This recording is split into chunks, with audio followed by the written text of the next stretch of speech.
สวัสดีครับสวัสวัสดีครัสดีครัต้อนรับทุกท่านบเข้าสู่ช anel แฟนบอลเย่และแขกรับเชิญพิเศษของเราในวันนี้นะครับคุณนิวพิญญาเย่เย้สวัสดีครัสวับสดีครัคุณนิวครัสวัสดีครั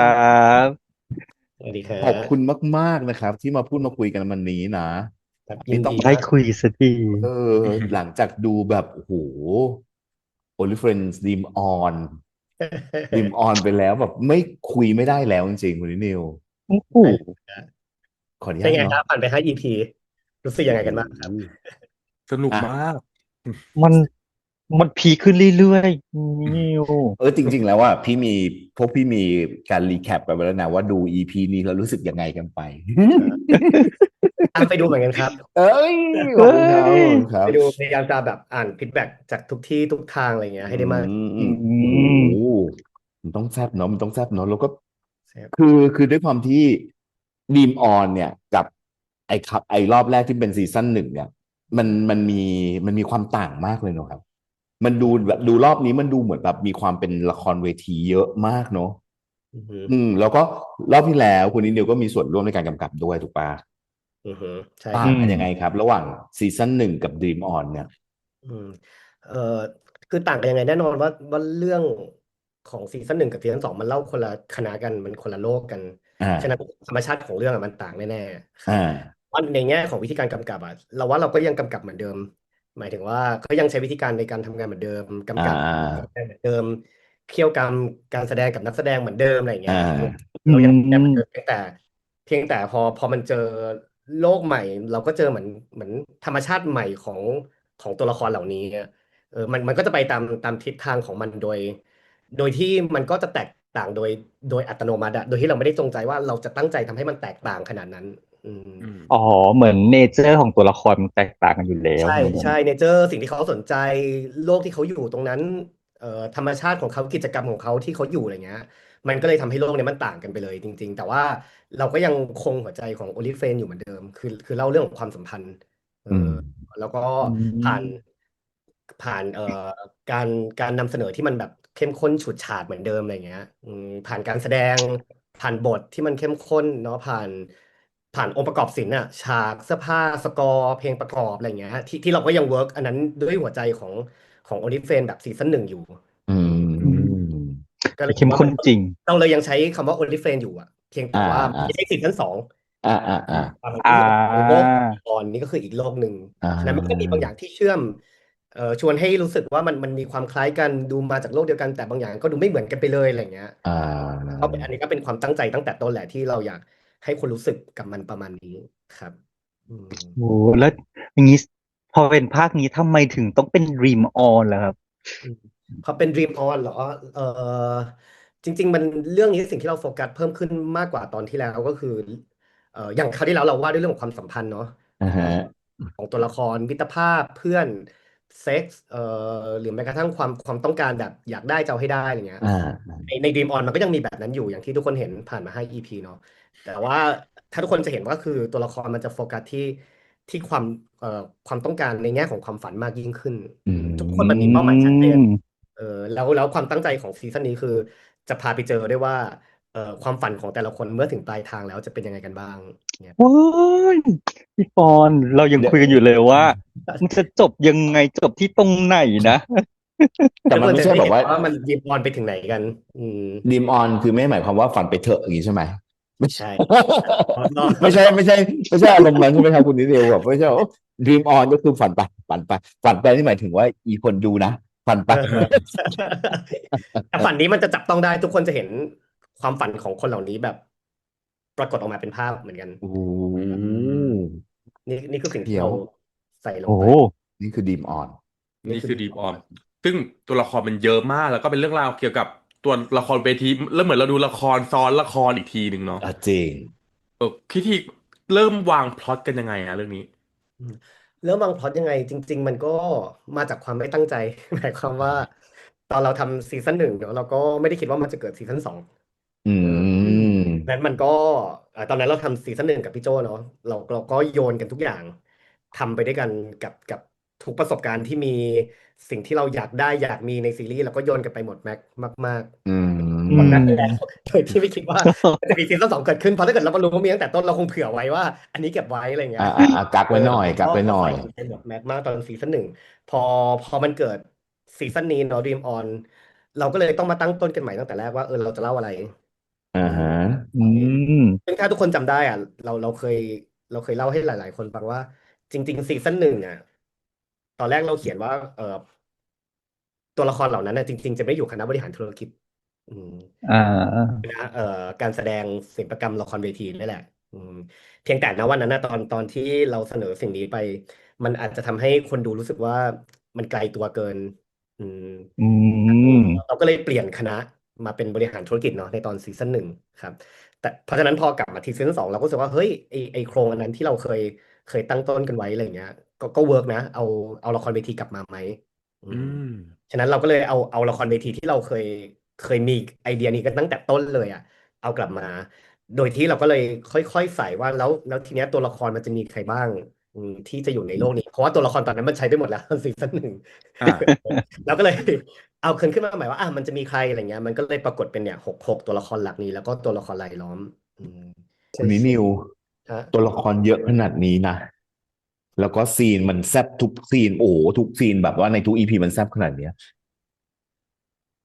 ชอบซีนไหนที่สุด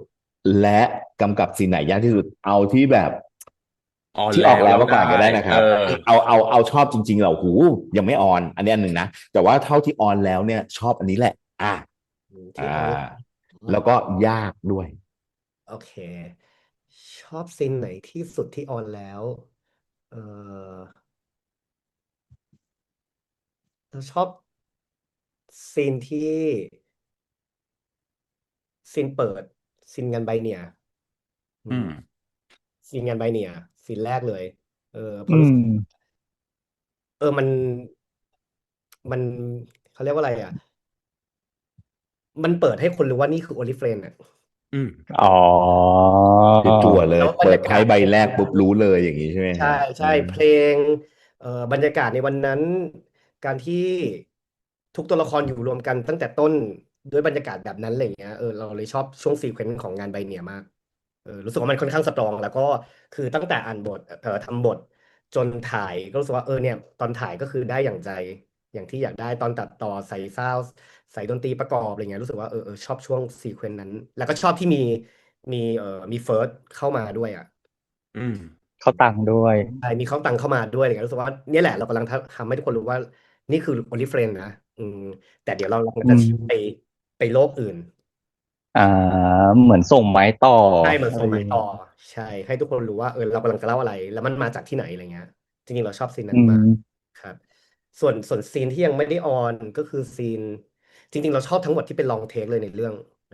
ในเรื่องนี้ โอ้ เราใช้เล่าแบบลองเทคประมาณแบบ7-8ซีน อืม โอ้ ชอบใช่ ถ้าอย่างทุกคนเห็นเนี่ยผ่านไป5 EP จะมีลองเทคไปทั้งหมด2 ซีนแล้วก็คือซีนที่ย้อนอดีต วันที่ดีนกับตัวมาเจอบอสตันกับแจ็คในผับอันนั้นน่ะคือลองเทคแต่ว่ามันแต่พอในทางตัดต่อมันมีการแบบเล่าผ่านแบบทำสปีดอ่ะมันก็เลยมี อ่า จังหวะ ฮะ ปืนฟาดแต่นั้นน่ะคือลองเทคเลย โอ้ ใช่อันนั้นคือลองเทคอันที่1เนาะแล้วก็หรืออย่างใน EP จำไม่ได้ EP 4 หรือ 5ที่ดีนไปแคสงานอ่ะ5อ่า ปะใช่ เอ่อ 4 ปะ 4 หรือ 5น่า ไม่แน่ใจ น่าจะสี่น่าจะสี่ครับ ใช่เนี่ยอันนั้นก็เป็นลองเทคอืมซึ่งมันท้าทายอ่ะเราชอบมากมันมีความเป็นละครเวทีนิดนึงหมายความว่ามันคัดไม่ได้ ทุกคนต้องเล่นเทคเดียวให้ผ่านพลาด1 จุดกล้องสะดุดพูดผิดบทอะไรเงี้ยเราเอาใหม่ทั้งหมด เริ่มใหม่โอ้โห พอมันได้ปุ๊บมันสะใจ โอ้โห มันได้ในเรื่องมี แน มาว แบบ เข้มข้น เป็น นะ แปดฉากใช่แต่ในบรรดาลองเทคทั้งหมดอ่ะจริงๆมีซีนหนึ่งที่เราชอบมากที่สุดเลย เรียกว่าเป็นชอบสุดของเรื่องเลยก็ได้เวลาแบบให้ป๊อปอัพซีนที่ชอบอ่ะมันจะเป็นซีนของมิกตัวละครดีนะที่ลองเทคอยู่ในอีพีท้ายๆแล้ว EP 9ว้าย เอาละ รอเลย เอาละเอาละเอาละ ยังบอกไม่ได้ แต่ให้ร อั อน ดู เนี้ยอันเนี้ยคือสปอยแบบไม่สปอยนะนึกออกปะ ให้ทุกคนร คือ อส ดู ปอยนะสปอยมากว่าเป็นแบบว่าเป็นซีนมิกแล้วลองเทค แต่ว่าไม่สปอยคือไม่รู้เนื้อเรื่องเลยว่าเกิดอะไรขึ้น ให้รอดูเราชอบมากอันนั้นเป็นแบบ เดียวมาก วันที่ถ่ายตอนดูแล้วก็แบบ เนี่ยแหละอยากได้วันที่อยู่ในห้องตัดต่อก็ยังแบบดูกี่รอบแล้วก็ชอบมากโอ้ย ครับ จดไว้ แล้วยากเหรอครับ มันยากในเชิงอารมณ์นิดนึงใน อ่า เชิงรู้สึกของตัวละคร โอเคโอเค ไม่อยากสปอยมากเดี๋ยวจะรู้เลยว่าเกิดอะไรขึ้น แต่ว่า อุ๊ย นะ โอเค โอ อา เค รมณ์ไม่เห็นว่า เนี่ยคอนดีนโคตรโปรเฟชชั่นอลเลยอืม ก็แม้กระทั่งตัวนักแสดงเองก็คือมิกก็คือทำการแสดงได้อย่างแบบสำหรับเราคือยอดเยี่ยมมากซีนนั้นเราชอบมาก โอ้ฟังปาก จากที่เราดูตอนล่าสุด ฟังคำ นี่ จาก ก็สุดเนอะ อ๋อ ใช่ อุ้ยเอาเลยไหมไหน มาถึงขนาดนี้ละ ไหนๆ พูดถึง ก็คิด เกริ่นมาขนาดนี้ละ เออ คิดว่าคนดูก็อยากฟังลองแบบแกล้งเมาส์น้อง น้องๆเหรอ ๆแกล้งเมาส์ เราเล่าเป็นคู่ไหม เริ่มเป็นได้ เล่าเป็นคู่ไหม ได้ เล่า เริ่ เป็ ม นคู่ไหมดีไหมครับ เราเมื่อกี้เราพูดถึงมิกละเราขอเริ่มจากมิกก่อนเลย เออ อ่า เมาในทางที่ดีแล้วนะ จริงๆมิกน่ารักมากเนาะแล้วก็เออเป็นน้องที่ตั้งใจทำงานมากๆให้คอมมิตเมนต์สูงมากกับเวลาทำการแสดงกับการเป็นตัวละครในเรื่องอะไรเงี้ยเออถ้าเราย้อนถึงความเอาเป็นแบบประทับใจเลยก็ได้ถ้าเมาในเชิงประทับใจอ่ะจริงๆกระบวนการแรกตั้งแต่ที่เราเริ่มทำไพลอตเนาะเราเหมือนก็นัดน้องเพื่อไปเล่าให้ฟังว่าโอเคเรื่องเนี้ยจะทำอะไรดิเรกชันเป็นแบบนี้เดี๋ยวเราจะทำงานด้วยกันเนาะเดี๋ยวไปถ่ายไพลอตกันอะไรเงี้ย วันที่เล่าให้กับมิกฟังอ่ะจำได้เลยว่าก็เล่าแล้วเราเห็นสีหน้าแววตาของน้องที่ฟังแล้วก็เหมือนพร้อมจะไปกับเราอะไรเงี้ยเออน้องเอนจอยแล้วก็พร้อมแบบพร้อมลุยอะไรเงี้ยวันนั้นน่ะเราออกมาจากห้องกับน้องแล้วเราเหมือนพูดกันเองเลยว่ากูจะทำเรื่องนี้ให้สนุกให้ดีที่สุด เพราะว่าคือน้องสองคนมันให้ energy แบบพร้อมจะกระโจนไปด้วยกันนะนั่นคือสองคนที่จุดประกายให้เรารู้สึกว่าเราจะทำเรื่องนี้ให้ดีที่สุดจะตั้งใจกับมันอะไรเงี้ยแล้วก็ ตอนนั้นจะมีภาพในหัวอย่างนี้ ใช่ใช่แล้วก็เป็นคนแบบอยู่ในกองอยู่ง่าย กินง่าย เรียกมาเข้าซีนไม่อิดออดคือเป็นคนทำงานแล้วทีมงานรักอ่ะเออ อืม เขาค่อนข้าง น่ารัก ใช่น่ารักมากชมเนาะแล้วกัน ลูกผม อะไร ลูกผมมิกซิลลูกผม ชมคู่นี้ไปแล้วคราวนี้คู่ที่สองของเราดีกว่า คู่ที่สอง ขอเป็นอู่บูมก่อน บูมบูมเนี่ยถือว่าเป็นน้องที่เข้ามาเป็นแคสสุดท้ายของเราในเรื่องเนาะ ครับ แล้วก็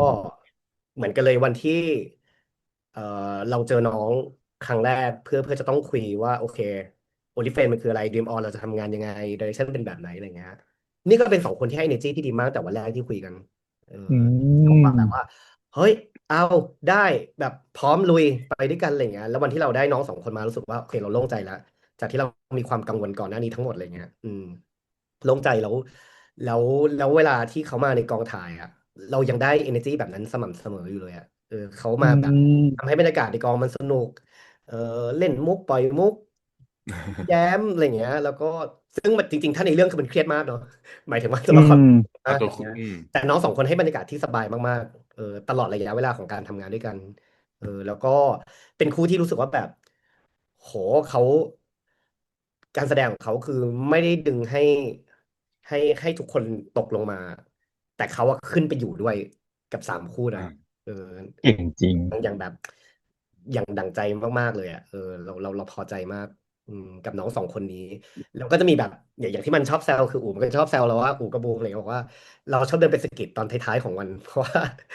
เริ่มถ่ายไม่ทันแล้วอะไรเงี้ย พอจังหวะเริ่มทุ่มครึ่งเหลืออีกหนึ่งซีนอะไรเงี้ยเราก็แบบโอ้บูม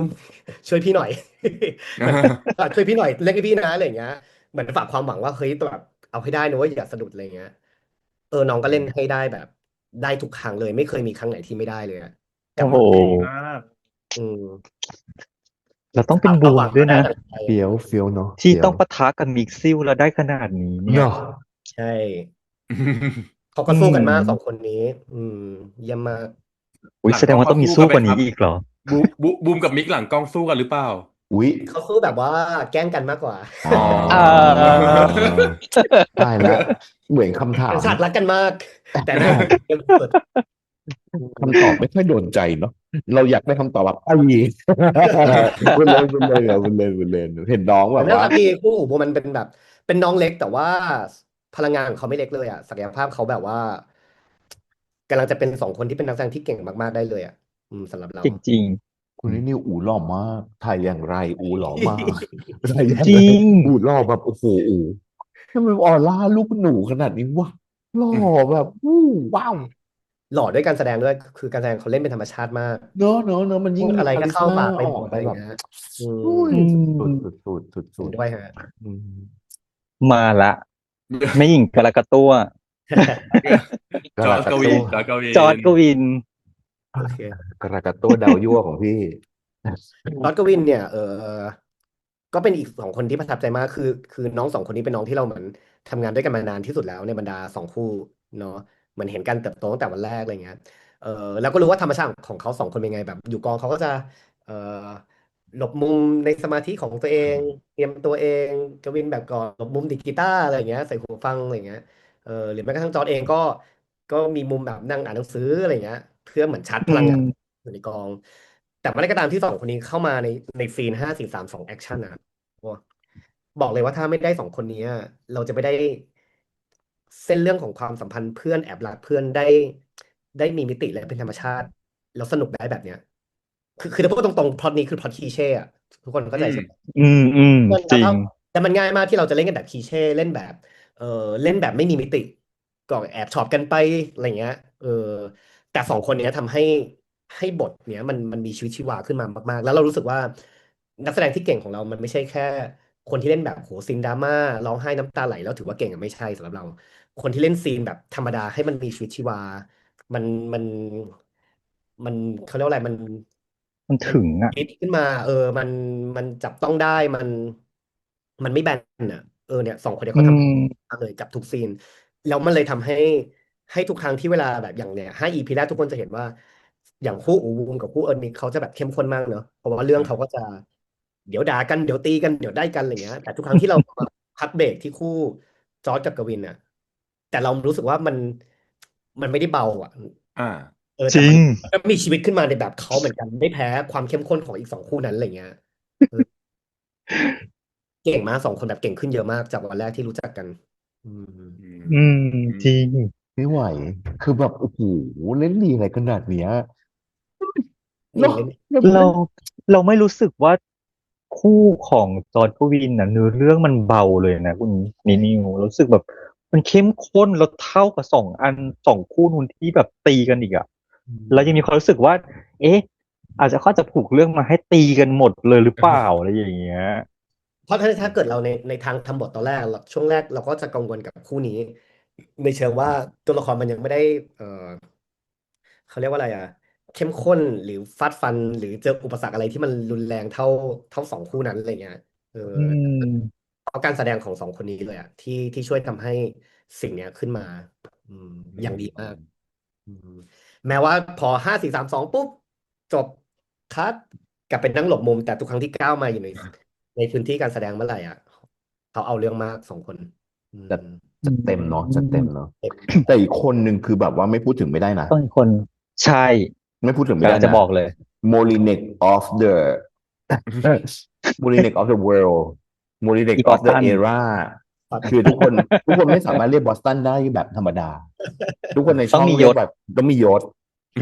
มียศคำว่า E ขึ้นหน้าก่อนเลยแล้วก็เรียกชื่อตามด้วยชื่อ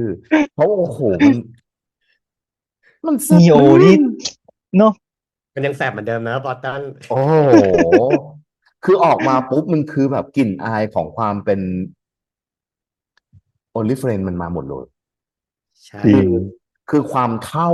ของตัวละครที่มันดึงมาจากคราวที่แล้วมาถึงตรงเนี้ยมันแบบโอ้โอ้มันยังได้อยู่เนาะ โอ้อย่าเรีใจยกว่าได้มาอยู่เลยคกนนี้นี่มันดีมากมันดีจนแบบ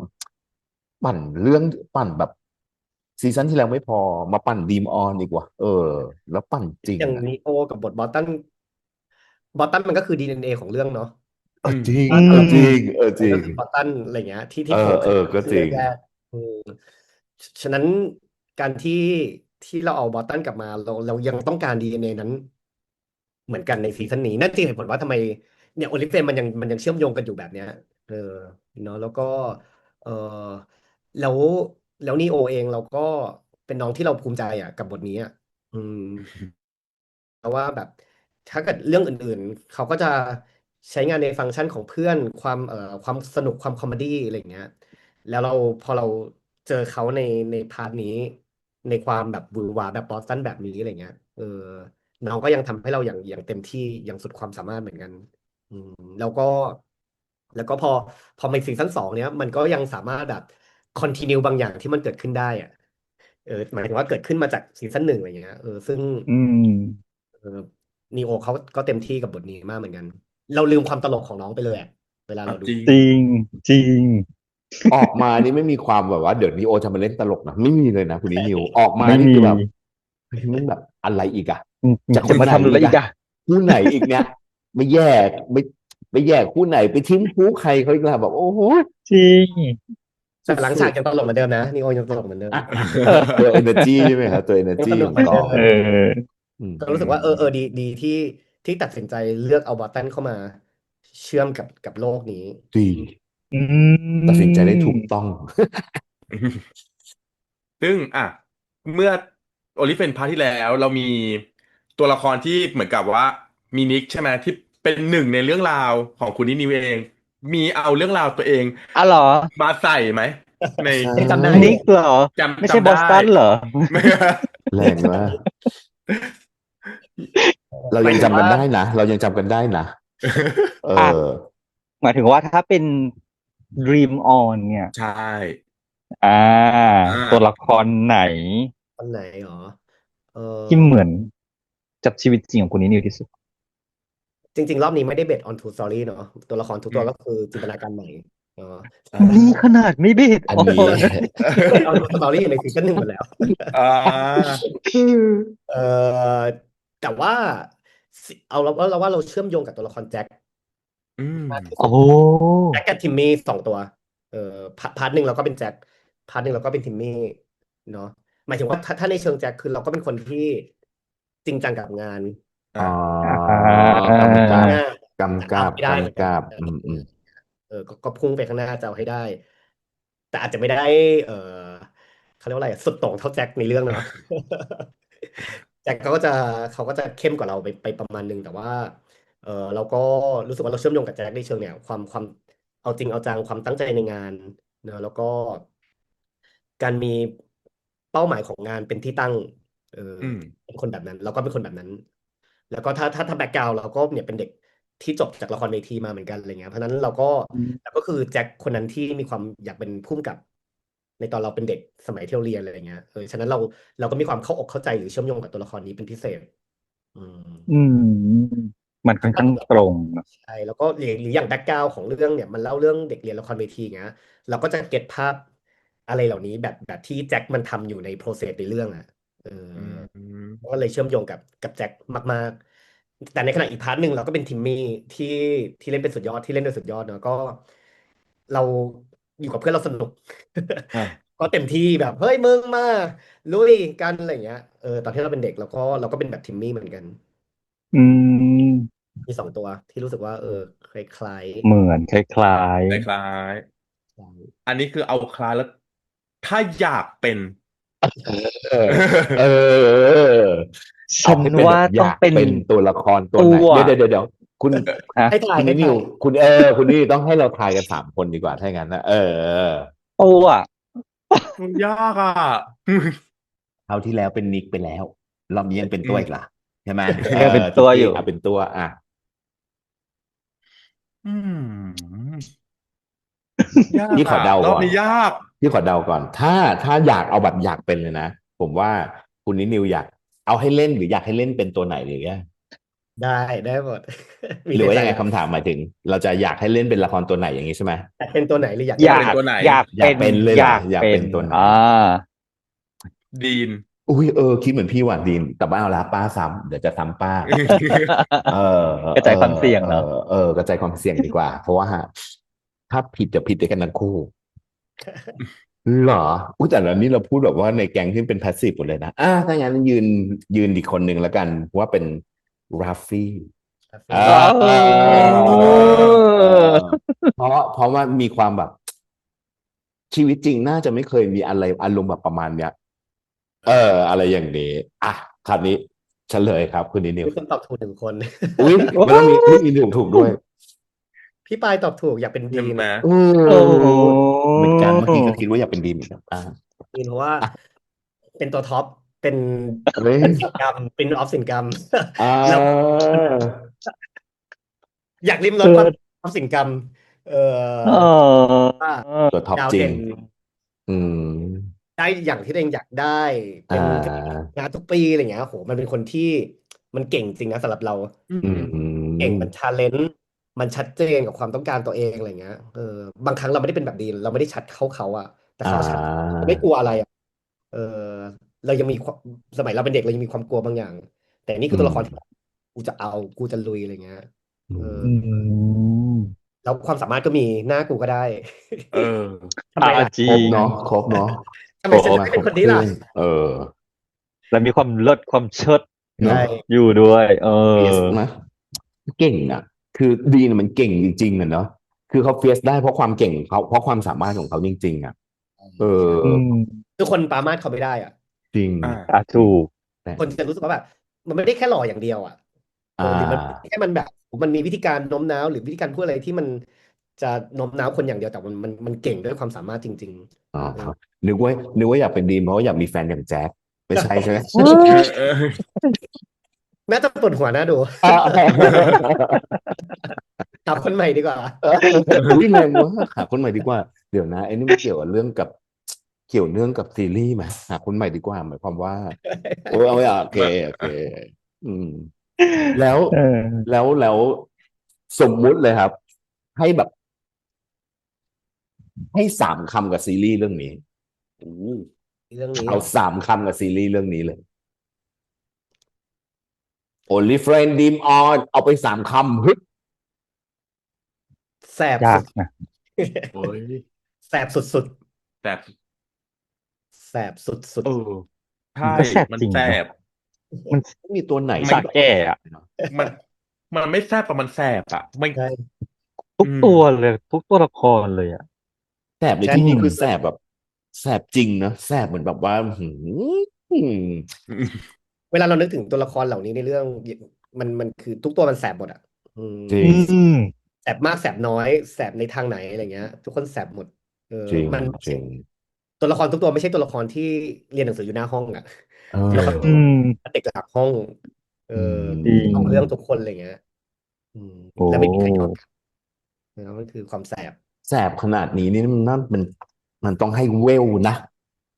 มันต้องให้เวลแต่ว่ามันก็เวลอีกเพราะว่าแต่ละตัวละครอย่างที่คุณนิวบอกว่ามันแบบว่ามันแสบคนละด้านเนาะมันแสบคนละแบบอะไรอย่างเงี้ยเนาะบางคนแสบแบบ เราไม่รู้ตัวด้วยนะอย่างแบบอาโนอย่างเงี้ย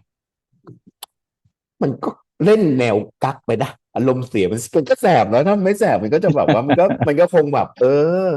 ก็ได้ คน ก็ ด่า ได้ เยอะมากเลย EP ล่าสุด อะไรนะครับ คนด่าอาโนเยอะมากเลย EP ยังไงครับด่ายังไงคุณนิวไปดูฟี ไม่ ดแบ็ กั ก ก มา แบบ เป็น นี้ ยังไง ทำไม บ้าง ไม่ชัดเจนสักทีอะไรอย่างเงี้ย อ๋ออาศัยแบบต้องการความชัดเจนเนาะ ใช่ หรอแล้วคุณนิวคิดว่า ก็คือ มันควร เป็น จะชัดเจนนะจริงๆแล้วว่าอาโนนะ อะไรนะครับ คุณนิวคิดว่าแบบตัวอาโนจริงๆแล้วมันควรจะต้องชัดเจนไหมเอาตรงๆแบบ คือในมุมเรานะ เราก็แก้ต่างให้ตัวละครเนาะพอเราคิด นี่ กัน นี่ ตัวละคร นี่ คือเรา นี่ รู้สึกว่าอาโนก็ต้องการเทคไทม์อ่ะเขาต้องการเขาต้องการสเปซเหมือนกันอ่ะเอาความจริงสำหรับเราตัวก็ไม่ธรรมดานะ จริง แต่ แน่ ว่า นอน แต่ว่าจวินเล่นออกมาให้น่ารักไงแต่เอา จ ความ ริ เป็นจริง ง ตัวไม่ธรรมดานะเว้ย โอ้โห โอ้โห อยากอยู่ใกล้เขาไปจ้างเขามาอยู่ในเรื่อง อืม อยากจูบเขาก็บอกเขาว่ามึงลองสิเดี๋ยวเราลองเวิร์กช็อปจูบกันเราจะได้ทำการแสดงได้ถูกปะมันก็ไม่ธรรมดานะ ตัวยอด นี่ จริ คื ง อ พอมัน นาง ได้กับ แบบ เขาอะไรเงี้ยมันก็จะเร่งรัดเอาคำตอบเดี๋ยวนั้นอะไรเงี้ยสำหรับเราอาโนต้องการเวลาเทคไทม์ให้เขาตัดสินใจ แล้วเขาคือคนที่เชื่อในเรื่องเพศสภาพของตัวเองแบบนี้มาตั้งแต่เกิดอะจนถึงตอนเนี้ อื ย ม แล้วอยู่ดีมีคนมาเร่งเร้าให้เขาบอกว่า ชัดเจนสิมันมันต้องให้เวลาเขาอะต้องเทคไทม์นิดนึงเราคิด รี ใน แอ มุ ค ม รีแอคพวกผมแบบรีแคปพวกผมนี่ก็ด่าลูกเหมือนกันนะด่ากวินเหมือนกันนะ แบบว่า จะไปอะไรจะไปรับหรือคืออะไรเพื่อเดี๋ยวถ้าสมมติเขาบอกว่าโนจ่าขึ้นมาเดี๋ยวจะทำเนาะอะไรเงี้ยมันสนุกอ่ะมันแสบจริงๆแสบทุกตัวจริงๆ จ นี่ ริง เนี่ยในความแบบว่าควรจะแสบเนาะก็ทำเป็นแบบแอบนู่นนั่นนี่เนาะ โอ้โห เนอะ ตัวก็ไม่ แส ธรรม ด ดาง ว่าคอมเมนต์นี่น่าจะมาจากแม่ของตัว ใช่ โอ้โห แต่เราก็เข้าใจในมุมตัวนะเพราะว่าถ้าในแง่ของการแสดงเรารู้สึกว่า คือกวินเล่นให้ตัวออกมามันน่ารักแล้วน่าเชียร์ อื ที่ ม ทุกคนอยากให้ตัวละครตัวนี้สมหวังอ่ะอืม จริง เพราะถ้าเกิด จริง เล่นผิดทางนิดนึงอ่ะตัวละครตัวนี้จะดูน่ากลัวทันทีสำหรับเรา อืม อืม ว่า จริงจริง ที่ จริง อยากได้คนนี้แล้วทำทุกวิถีทางให้เขาอยู่ใกล้เราอ่ะ อืม แต่เพียงแต่การแสดงของกวินมันไปในทิศทางที่เวิร์กแล้วดีมากสำหรับเรา มันทำให้ มากมาก เชียร์แล้วคนเอาใจช่วยอยากให้ตัวละครตัวนี้สมหวังในความสัมพันธ์อะไรเงี้ย อืม เพียงแต่ถ้าเราว่ากันด้วยเนื้อผ้าสิ่งที่เขาทำอย่างที่เราบอก มันก็มีความหมิ่นเหม่เหมือนกันตัวก็ต้องเทคไทม์และที่สำคัญคือสำหรับเราตัวละครตัวก็เป็นหนึ่งตัวละครที่ไม่ชัดเจนเหมือนกัน อืม ชอบเขาก็ไม่เคยพูดตรงๆอ่ะก่อนหน้าเนี้ย อ๋อ ก็ใช้วิธีแบบอ้อมซ้ายอ้อมขวาเหมือนกันประมาณหนึ่ง อ่า แต่ตัวเองก้าวข้ามสิ่งนี้แล้วยอมพูดตรงๆอยากได้ความชัดเจน ก็ต้องเทคไทม์เหมือนกัน ตัวเองก็เทคไทม์มาตั้งหลายปี กว่าจะบอกว่าชอบเขาอ่ะอืม อันนี้เราคิดในมุมนี้ของตัวละคร ก็จริงก็จริงฟังไว้นะแม่นะแม่นะ เชียร์ได้เหมือนเดิมนะ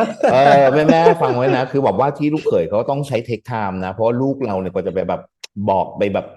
สารภาพกับเขานี่ก็ใช้เวลาเหมือนกั ให้ น เวลาเขาหน่อยให้เวลาเขาหน่อย เนาะ แล้วถ้า เออ ที่อาโนไม่รู้สึกเขาก็อาจจะรู้สึกแต่ว่าเขาตีกันอยู่ไงคือหัวเขาเหมือนบอกตัวเองว่าเขาเขาไม่ได้อะไรกับเพื่อน เขาจะไม่มีวันเอาเพื่อนมาเป็นแฟน แต่แน่ใจจริงเหรอว่าข้างในเขาไม่รู้สึกอะแล้วเขาก็ตีกับของเขาอยู่เหมือนกันนะนั้นก็ให้เวลาเขานิดนึง ใช่ เพราะเดี๋ยวที่เขาชัดเจนอะทุกคนจะรักเขา อันนี้นิวเดี๋ยวจะบอกอะไรให้ฟังนะเดี๋ยวจะบอกอะไรให้ฟังนะเพราะว่าอะไรรู้ไหมมีแฟนช่องเราเนาะมาคอมเมนต์ไว้ว่าแบบว่าอโนนี่มันแบบธงเขียวแบบแตงโมนะข้างนอกเขียวข้างใน อ๋อ แด เหรอ งอะไรอย่างนี้นะมาฟังนะแม่นะแม่มาฟังนะกลับมาบอกแล้วนะว่าอโนมันเป็นยังไงนะแล้วก็คำเมื่อกี้นะครับ จะหลงรักเลยนะ เอ เอ อ อ จริงๆเรื่องเดี๋ยว คราว ช่วง นี้ ที่ แห เขา ละ ชัดเจนเขาจะน่ารักมาก คราวนี้แหละคำว่าขันมงขันมากไม่ต้องเนี่ยมาจริง เออ ซึ่งตัวละครมันมีความแดงหมดอ่ะมันแดงมากแดงน้อยอ่ะ จริง จริง แล้วนี่ก็คือโอลิเฟรนเนาะหมายถึงว่าทุกตัวมันมีความเทา อ่า ๆมันขาวสุดมันไม่ดำสุด อันโนอาจจะเป็นแตงโมก็ได้แต่เป็นแตงโมอ่อน แดงน้อยหน่อยเขียวมากหน่อย คนจะโดนกันทั่วหน้าเลย อืมเนี่ยมันแสบมันสนุก อืม มันแซ่บขนาดนี้เนาะนี่ขอถามเลยว่าคุณนิวอยากแบบเหมือนหลังจากคนดูจบแล้วว่าอยากให้ได้ข้อคิดอะไรจากเรื่องนี้ เอออยากให้ทุกคนดูแล้วรีเลทแล้วกันครับกับตัวละครเหล่านี้กับสถานการณ์เหล่านี้ที่ตัวละครมันเผชิญนะเราว่ามันเราพยายามทำให้เรื่องนี้เป็น เราออกแบบตัวละครให้ทุกตัวละครมันมีชีวิตชีวาจริงๆมันมีความเป็นมนุษย์เนาะเพื่อให้ทุกคนได้เชื่อมโยงเนี่ยแล้วเรามานั่งถกเถียงกันว่าเฮ้ยเราเป็นใคร เราคนไหนเราเห็นใครในความสัมพันธ์แบบนี้บ้างในชีวิตอะไรอย่างเงี้ยแต่ว่ามันเป็นข้อถกเถียงที่สนุกดีกับซีรีส์เรื่องนี้อะไรเงี้ยเราก็ชอบที่ทุกคนแบบดิสคัสกับมันเห็นด้วยไม่เห็นด้วยอะไรเงี้ยเราว่าเท่านี้สำหรับเรามันก็ให้ข้อคิดแล้วอ่ะโดยที่เราไม่ได้จงใจแบบนิทานเรื่องนี้สอนให้รู้ว่า ไออีโซ อืม อีโซ จะได้แบบนี้คือทำดีจะได้แบบนี้อะไรเงี้ยแล้วในความเป็นจริงของมนุษย์เราไม่ได้แบบนั้นเสมอไปอ่ะเราว่ามันก็เนี่ยแหละให้ทุกคนรู้สึกว่ารีเลทกับความเป็นมนุษย์ในตัวละครในเรื่องเราว่ามันก็เนี่ยแหละคือสิ่งที่ได้จากเรื่องนี้แล้วเหมือนกันครับหรือวันหนึ่งที่เราเองก็เคยมีความฝันด้วยเนาะหมายความว่าเด็กๆตอนที่เราเรียนมหาลัยอ่ะเราเคยมีความฝันอะไรที่มันใหญ่โตมากๆอ่ะแล้วเราก็จะเอาให้ได้อ่ะ แต่พอวันนี้พอเราโตมาเราก็มองกลับไปว่าโหเราก็เด็กน้อยมากกว่านั้นมึงก็สู้เหลือเกินมึงก็ทำจนได้อะไรอย่างเงี้ยแต่นี่คือมุมมองเราไงที่เราผ่านประสบการณ์เหล่านั้นมาหลายปีมากๆแต่วันนี้เราอย่าลืมว่าคนเหล่านั้นคือเด็กปี 4อ่ะที่ทุก อื คน ม มันบางทีมันใช้อารมณ์นำอ่ะมันไม่ได้ใช้ความคิดความถูกต้องอ่ะฉะนั้นสิ่งที่ตัวละครมันทำตัดสินใจ หรือสิ่งที่มันเลือกอ่ะมันก็ใช่ที่สุดแล้วสำหรับเราในวันนั้นของเด็กอายุเท่านั้นอืม ใช่ ใช่ เลิก นี่ฟังมานี่นี่ทุกคนเชื่อไหมว่าเกือบ40 นาทีแล้วนะเราคุยกันสนุกจริง ไวมาก เราคุยกันแบบว่าเพลินสุดๆเลยแบบว่า ไว โอ้โหในแง่ มาก คุยจนยาวเลยอ่ะทุกคนแต่ว่า อีกสักสองคำถามดีไหมได้เลยครับอีกสักสองคำถามแล้วกันได้ก็คือไอ้ก่อนที่ Dream On จะออนเนี่ยเราได้คิดไหมว่าเอ๊ะภาคหนึ่งบาร์มันสูงมากเนาะอืมเรายังอยากแบบคงเสน่ห์อะไรของภาคหนึ่งไว้หรือว่าอยากเปลี่ยนอะไรกดดันไหมกับการทำภาคสอง Dreams On ตัวนี้ก็ยอมรับตรงๆว่าช่วงแรกที่อยู่ในโปรเซสของการทำบทพัฒนาบทอะตอนแรกก็กดดันเหมือนกันอืมเพราะว่าอย่างที่เราบอกว่าตอนเราทำซีซั่นหนึ่งเนาะเราก็ใส่ทุกอย่างไปหมดเลยอย่างที่เราอยากได้อย่างที่เราอยากทำแบบที่ไม่คิดว่ามันจะมีซีซั่นสองเราก็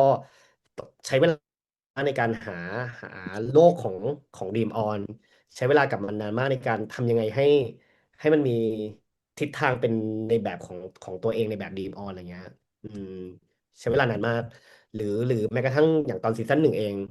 เรามีพี่โจที่กำกับด้วยเนาะฉะนั้นสิ่งที่เราทำงานร่วมกันกับพี่โจตอนนั้นก็จะมีความทั้งแชร์กันแลกเปลี่ยนกันใครถนัดอะไรใครไปโฟกัสอันนั้นอะไรอย่างเงี้ยพอมาซีซั่นสองเนี้ยเป็นเราล้วนๆไม่มีคนให้ช่วยแชร์มันก็มีความกดดันประมาณหนึ่งนะครับแล้วก็อย่างที่ทุกคนรู้ว่าหนึ่งมันก็สักเซสเนาะหมายถึงว่ามันก็ประสบความสำเร็จแล้วก็ทุกคนก็มีภาพจำกับสิ่งนี้อะไรเงี้ยอืมทีนี้สำหรับเราเองเราก็ไม่ได้อยากเล่าโอลิเฟนในฐานะที่มันเป็นซีซั่นสองอ่ะในอ่าเชิงว่าถ้าไม่งั้นเราคงเล่าเรื่องแซนเลย์นิกบอตตันท็อปมิลอีกครั้งอ่ะอืมอืเราก็มนี่เป็นข้อดีว่าโอเคนี่ก็เรากำลังสร้างโลกใหม่อ่ะฉะนั้นแค่เราต้องหาโลกนี้ให้เจออืมแล้วพอที่ในขณะที่เราอยู่ในช่วงการทำบทกับพี่โจแล้วก็ทีมบทเนาะพอเราหามันเจอตอนบทอ่ะเราก็โล่งใจประมาณหนึ่งนะความกดดันค่อยๆหายไปสำหรับเราเพราะเรารู้เหมือนพอพัฒนาบทเรารู้ว่าอ๋อโลกมันคือแบบนี้เราจะเล่าแบบนี้เออ อืมอืมแล้วเราก็มีความมั่นใจกับสคริปต์ประมาณหนึ่งเพราะว่าเกิดเราถ้าไม่สนุกเราก็จะรื้อกันใหม่จนกว่าจะเจอจุดที่เรารู้สึกว่าโอเคว้าวได้ชอบอะไรอย่างเงี้ยเราทำงานกันแบบว่า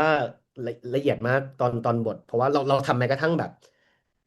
สมมติเราเจอบทที่เรารู้สึกว่ามันยังไม่ชอบอย่างเงี้ยเราพี่โจและทีมบทคือนั่งอ่านกันเลยเหมือนรีทูแล้วก็ดูสิว่าโอเคประโยคเนี้ยไม่น่าพูดอันนี้ไม่น่าใช่มันน่าจะต้องพูดกันประมาณนี้มันจะน่าจะไปทิศทาง อืมคือเราใช้เวลากับตอนทำบทเยอะมากจนเรามั่นใจมากพอที่เราจะไปถ่ายทำอ่ะอืมอืช่วงนั้นแหละเรามเริ่มวางใจแล้วกับบทนะครับทีเนี้ยพอถ่ายทำอ่ะมันค่อนข้างโชคดีในแง่ที่เราเรามั่นใจในบทแล้วไงอืมแล้วพอเราถ่ายทำเราได้ทีมนักแสดงที่แบบโหลุยมากอ่ะคือทีมเบื้องหลังทุกคนเตรียมงานเพื่อรอนักแสดงแล้วเนาะทุกคนก็เตรียมความพร้อมอะไรเงี้ย แต่พอมาส่งไม้ต่อให้นักแสดงในการนำเสนอให้ตัวละครมีชีวิตชีวาขึ้นมาอย่างเงี้ยทุกคนก็ทำเต็มที่มากฉะนั้นอีช่วงที่ถ่ายอ่ะเราก็แอบมีความแบบลองละมันน่าจะได้อย่างที่มันอยากได้แหละอย่างที่เราอยากได้แล้วอะไรอย่างเงี้ยเราเพิ่งจะมาลุ้นอีกทีอ่ะช่วงที่จะออนแอร์ให้คนดูแหละเพราะว่าคนดูจะซื้อไหมนะกับว่าที่ซื้อไหมอะไรอย่างเงี้ยทัชไหมเขายังเอนจอยกับมันอยู่ไหมนะอะไรอย่างเงี้ยเอออันเนี้ยเราค่อยกลับมาลุ้นกับมันอีกหนึ่งครั้ง แล้วยังลุ้นกับมันทุก EP เพราะเราไม่รู้เลยว่า EP นี้คนดูจะตอบรับยังไงหรือฟีดแบ็กกับมันยังไงเนี่ยเพราะว่าสิ่งที่เราตั้งต้นตอนเราทำ Dream On เนอะเพราะเราอยากทำให้คนดูมากที่สุดอ่ะอืมอืมไม่ได้อยากทิ้งคนดูในภาคแรกอืมในขณะเดียวกันเราก็ต้องการคนดูใหม่ๆในภาคสองด้วยเออฉะนั้นตอนเราทำซีซั่นหนึ่งอ่ะเราก็มีการวิเคราะห์กันว่าประเมินกันว่าอะไรที่มันเวิร์กอะไรที่มันไม่เวิร์กเอออะไรเวิร์กเราเก็บไว้อะไรไม่เวิร์กเราเอาออก อืมอืมแล้วก็แล้วถ้าทุกคนใจสังเกตดีๆตอนทำซีซั่นหนึ่งอ่ะเราก็มีความทดลองประมาณหนึงเออในแต่ละตอนในแต่ละอีพีอะไรเงี้ยอย่างอย่างซีซั่นหนึ่งมันจะมีซีนที่เรามาใช้ตอนซีซั่นสองก็คือที่เป็นสัมภาษณ์กับกล้องครับอ่าทุกคนจำได้ตอนนั้นน่ะมันอยู่ในอีพีสองเนาะอ่พอาซีซั่นหนึ่งตอนนั้นเราก็ยังมากเพราะเราไม่แน่ใจว่าสิ่งนี้มันจะเวิร์กไหมเราก็ทำแค่ครั้งเดียวด้วยถ้าทุกคนอ่าสังเกต อ่าถึงก็ใช่หายไปถูกป่ะอืมจริงๆและจริงๆถ้าย้อนกลับไปตอนถ่ายทำอ่ะเราวางให้มีการสัมภาษณ์เนี่ยตอน EP 10ด้วยถ้าจำไม่ผิดอ่แต่เราคิดว่ามันาแบบมันอาจจะยังไม่ใช่ในตอนนี้เราก็เลยถอดการสัมภาษณ์นั้นออกใน EP อื10ใช่ป่ะมพอซีซั่นสองเราก็เลือกว่าอะไรที่มันเวิร์กเนี่ยเรารู้สึกว่าซีนสัมภาษณ์กับกล้องบอกความรู้สึกตัวละครมันเวิร์กเพราะมันเรากำลังพูดเรื่องนักแสดงที่มันมีความรู้สึกอินเนอร์ในใจอะไรอย่างเงี้ยแล้วโอลิเฟนมันตัวละครมันคือ กูพูดอย่างหนึ่งแต่กว่าจะรู้สึกอย่างหนึ่งอะไรอย่างเลยมันมีความกลมแบบนั้นอยู่อะเรารู้สึกว่าสิ่งเนี้ยเวิร์กเราก็เอาสิ่งเนี้ยกลับมาให้มันเป็นเขาเรียกว่าอะไรไวยากรณ์หลักของเรื่องเลยอ่ะ เออ อืก็เลยออก ม มา อะไรที่เวิร์กเรายังพูดเรื่องความสัมพันธ์อยู่อ่ะฉะนั้นเราก็รู้สึกว่าดีมออนมันยังพูดเรื่องความสัมพันธ์แล้วเราก็พยายามทำให้มันเข้มข้นที่สุดในแบบของดีมออนแล้วอะไรเงี้ยเหมือนกัน อะไรที่มันมันฉูดฉาดเกินเบอร์ไปตอนซีซั่นหนึ่งที่เรารู้สึกว่ามันอาจจะทำให้คนดูแบบช็อกไปนิดหน่อยอะไรเงี้ยเราก็ถอดอะไรแบบนั้นออกบ้างเพื่อให้คนยังเราอยากให้คนดูเรื่องนี้แล้วมีความสุขอยู่เหมือนกัน อืม อืม อืม เขาอาจจะแบบ โอ๊ยมึงทำอะไรของมึงด่าไปปวดหัวอะไรอย่างเงี้ยแต่ปลายทางเราอยากให้ทุกคนจอยและมีความสุขอยู่ดีฉะนั้นเราก็เนี่ยเลือกอะไรที่มันเวิร์กเอามาพัฒนาต่อกับซีซั่น2อืม หรือแม้กมีระ ห ทั่ง น้า การ มัน แสด ถึง ง ได้ มันมาหมดไงมันมาหมดเนาะทั้งเสน่ อื ห์ ม ของความเป็นแบบโอลิเฟรน ทั้งบท อะไรอย่างเงี้ยบท เนาะ มันดูมีความแบ มัน บ ดี โอ้อ อ่ะ ย่างที่คุณนิวบอกเลยอะมันคือมันน่าจะอยู่ในยูนิเวอร์สเดียวกัน แต่ว่ามันคนละโลกแล้วอะไรอย่างเงี้ยแล้วมันมีความเป็นนี่แหละยูนิเวอร์สของโอลิเฟรนล่ะ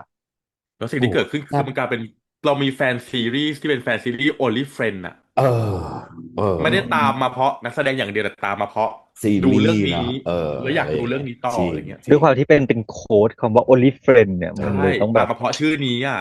เลิศ คุณนิวผู้กำกับ Only Friend อย่าง นี่ นี้ ก็เลยอยากรู้เลยว่า เอ๊ะ ผลงานต่อไป จะมีอะไรอีกนะ เอาเท่าที่บอกได้ครับ เอาเท่าที่บอกได้ เช่นปีนี้มีอีก3 เรื่อง แต่ว่าขออุบไว้ก่อน หรือถ้ามันเคยออนไว้บนแบบว่า GMM 2026 แล้วก็ฝากได้นะฮะ บอกได้ไหมฮะว่ามีอะไรบ้าง เดี๋ยวจะมีอีก1 เรื่องครับ ที่กำกับกับ GMMTV ครับ อ่า ก็เดี๋ยวทุกคนก็จะได้รู้ว่าคือเรื่องอะไรครับ เดี๋ยวร เอ อ รอก่อน น่าจะ แล้วเรื่องที่กำลังจะกำกับอันนี้กับ GMM TV เนี่ย น่าจะได้ออนไปในปีนี้ไหมฮะ แผนอยู่ใน ตา ปี มแผ นี้ น เหมือนกัน โอเค ตามแผนอยู่ในปีนี้ ก็เป็นช่วงที่อยู่ใน process ของการทำบทแล้วครับ อ่า อืม มีอะไรฝากอีกสักนิดไหมครับสำหรับแฟนๆ เพราะว่าอันนี้น่าจะเป็นแบบคำถามสุดท้ายแล้วครับคุณนิวว่าอยากฝากอะไรถึงแฟน อืม ๆ Only Friend Dream On หรือฝากถึงแบบแม่ๆของตัวว่าใจเย็นก่อน ได้หมดเลย ก็ยังอยากฝากให้ทุกคนดูซีซั่น2ต่อไป Dream On กับมันต่อไปครับผ่านมา5 EP แล้ว เดี๋ยว EP 6 7 8 9 10ต่อไปเนี่ยมันก็จะสนุกขึ้นเข้มข้นขึ้นหวังว่านะครับ แล้วก็ทุกคนยินดีมากเลยให้ทุกคนดิสคัสกับสิ่งนี้จะชอบจะด่า จะปวดหัวกับตัวละครทำไมมึงทำแบบนี้อะไรเงี้ยเรารู้สึกว่าเอาได้เลยเต็มที่ แสดงว่างานมันกำลังทำหน้าที่นั้นแล้วเหมือนกันให้คนดูมันรู้สึก แล้วก็เกิดการดิสคัสอะไรเงี้ยครับ จะรักจะชอบตัวละครได้เลยเต็มที่แต่ขอให้เปิดใจกับตัวละครครับ เปิดใจกับ Dream On เนาะเพราะว่าอย่างที่เราบอกคือซีซั่น1กับ Dream On มันคนละโลกกันแล้วฉันก็อยากให้ทุกคนดูด้วยความเปิดใจครับเข้าใจได้ของการเปรียบเทียบอะไรเงี้ยแต่อย่าลืมว่ากลุ่มคนทำงานก็ยังเป็นกลุ่มคนที่มาจากซีซั่น1แล้วเราก็มีหัวใจของมันอยู่มันไม่ได้เปลี่ยนไปซะทีเดียว อืม แล้วก็ อย่างนี้ ฝากน้องๆแล้วกันตอนนี้มันเป็นหน้าที่ของนักแสดงแล้วที่เขาถ่ายทอดตัวละครให้ทุกคนเห็นอะไรเงี้ยเนาะผ่านการทำงานอย่างหนักของทีมงานเบื้องหลังทุกคน ก็ดูเถอะครับเรารู้สึกว่าทุกคนจะได้เห็นการแสดงของน้องๆทุกคนในในอีกรสชาติหนึ่งในอีกแบบหนึ่งอะไรเงี้ยแล้วเราเคี่ยวกรรมกับการแสดงเหมือนกันอย่างถ้าทุกคนเห็นงานเนาะแล้วก็น้องนักแสดงทุกคนเขาก็คอมมิตเมนต์สูงมากกับตัวละครที่เขาได้รับอะไรเงี้ย ฉะนั้นเราว่าทุกคนจะรักตัวละครเหล่านี้ จนถึงครับ เลิศ เยี่ยมเลย ขอบคุณมากๆนะครับขอบคุณคุณนิวมากๆนะครับที่ให้โอกาสให้เวลากับพวกเราได้มาพูดมาคุยกันเนาะเพราะว่าพอยิ่งพูดยิ่งคุยยิ่งแซ่บเนาะคราวนี้เราจะกลับ เนาะ ไปดู ส แล้ว นุ แบ ก บ อ่ะ โอ้โหตายแล้วมันมี เพลิ แบบ นอ่ะ มี จะรอ background เทค อะไร อันนั้ ขึ้ น นมา ด้วย อีก เนี่ย อีกสนุกสนานมากมาย แล้วก็หวังว่าผลงานหน้าน่าจะได้พูดคุยได้พูดได้คุยกันอีก ได้เลยครับ ได้พูดได้คุยกันอีกแน่นอนนะครับแล้วก็ฝากไว้ด้วยนะครับทุกคนมาดูแล้วก็ฝากกันไปดูตัวลูกๆด้วยว่ามันมีแบ็กกราวด์แบบนี้นะอย่าเพิ่งใจร้อนใจเย็นๆค่อยๆดูเขาไปคุณนิวเขาให้แล้วว่าเขามีฮิตแล้วเนาะทนหน่อย เปิด แล้ว ใจ มี12 นิด EP นึง ทุกคน12 EP ค่อยๆ มี12 EP มี12 EP เรามั่นใจมากว่า เรื่องเด่นดังขนาดนี้ต้องมีไฟนอลอีพีแน่นอนอ่า รอ เธ ดู อ แล้วกัน เธอไปตาม เธอไปเตรียมตัวกดบัตรดีกว่า ไฟนอลอีพีน่าจะสนุกแน่รับรองได้นะครับ แล้วก็ขอบคุณนี่คุณนินิวอีกทีนะครับ ที่ให้เวลากับพวกเราเนาะแล้วก็ก่อนหน้านี้ตอนเปิดหัว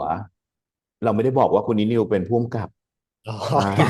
เราไม่ได้บอกดูซิมาแบบว่าเดี๋ยวให้จุกกี้แปะเครดิตให้แล้วกันนะครับ ว่าเป็นผู้กำกับจากเรื่อง Only Friend Dream On นะจ๊ะก็ฝากกันไว้ด้วยนะครับทุกคนแต่วันนี้พวกเราต้องขอบคุณทุกคนมากๆจริง ๆ นะครับสำหรับการติดตามเนอะแล้วก็ขอบคุณมากกว่านั้นคือจิม MTV นะครับที่โอ้โหมีคอนเทนต์ดีๆแบบนี้ขอบคุณคุณนิวอีกทีหนึ่งที่ผลิตงานดีๆแบบนี้ออกมาขอบคุณมากๆจริงๆเพราะว่าอันนี้คือแบบบอกตามตรงนะครับ อันนี้คือกำไรของคนดูเลย เวลามันดูซีรีส์อะไรที่มันแบบอุ้ยมันสนุกมันเฟี้ยวฟ้าวมันแบบว่าสาแก่ใจมันมีเอาใจเข้าไปร่วมด้วยแล้วมันรู้สึกได้เลยครับว่าผลงานที่คุณนิวทำอ่ะ